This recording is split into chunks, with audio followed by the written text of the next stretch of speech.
Une Camerounaise assassine ses 2 enfants à Nancy, en France. Des peluches, des fleurs déposées par les voisins venus se recueillir. Et un scellé judiciaire pour assassinat, apposé par la brigade criminelle de la sûreté départementale. Il est insoutenable de poser son regard sur la porte de l'appartement 612. C'est là, au premier étage de cet immeuble de l'avenue du Général Mangin, dans le quartier de la Chiennerie à Nancy, que s'est déroulé le drame. Au cours de la nuit de samedi 31 décembre à dimanche 1er janvier, entre 4h et 5h, cette maman de nationalité camerounaise, est suspectée d'avoir assassiné ses 2 fillettes. Avant d'alerter elle-même la police 1 heure plus tard. Tout le monde est sous le choc, on ne comprend pas cet acte de folie commis sur 2 petites innocentes. L'aînée des fillettes était scolarisée à l'école du Placieux et la plus jeune allait à la crèche. Les 2 petites étaient toujours bien habillées. Leur mère ne travaille pas, mais c'est une personne cultivée, elle parlait plusieurs langues. Cette femme dont le nom est, elle. J. Est une personnalité d'une jalousie maladive. Après avoir vécu en Espagne où elle a été hospitalisée après une tentative de suicide, cette femme de 25 ans s'était installée dans ce quartier populaire de Nancy depuis près d'1 an. Ces 2 fillettes sont nées de pères différents, et absents. Le premier géniteur de l'aînée, vivrait dans le nord-ouest de la France. Le second, avec lequel la jeune femme entretenait encore une relation en pointillé, habite le quartier. Mais pour lui, c'était ses 2 enfants.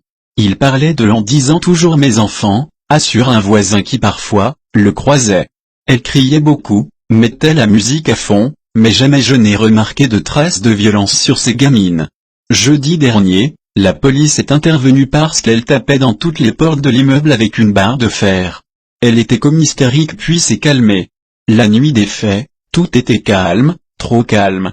D'après les premières investigations, cette femme, a semble-t-il, attaché les mains de ses enfants dans le dos. Elle a ensuite emmené, à tour de rôle, les fillettes dans son lit, avant de les étouffer avec un sac plastique. Dans l'attente de l'autopsie pratiquée mardi, l'hypothèse d'une mort par asphyxie est la plus probable. Des analyses toxicologiques s'attacheront à vérifier si les enfants ont pu absorber des médicaments avant l'étouffement. À plusieurs reprises, la mère de famille a fait part à ses proches, de son macabre dessein, jusqu'au passage à l'acte. Quant au mobile de ce double assassinat, il paraît plus difficile à cerner et pourrait s'enraciner dans une pathologie relevant de l'histoire familiale et conjugale de cette femme d'origine camerounaise.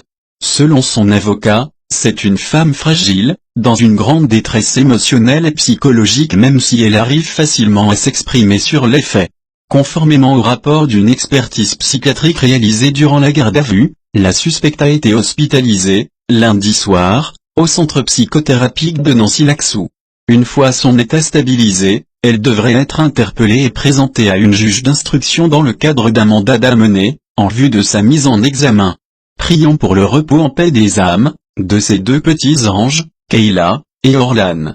Partagez cette information et abonnez-vous sur Sabitou Bar, pour plus d'informations.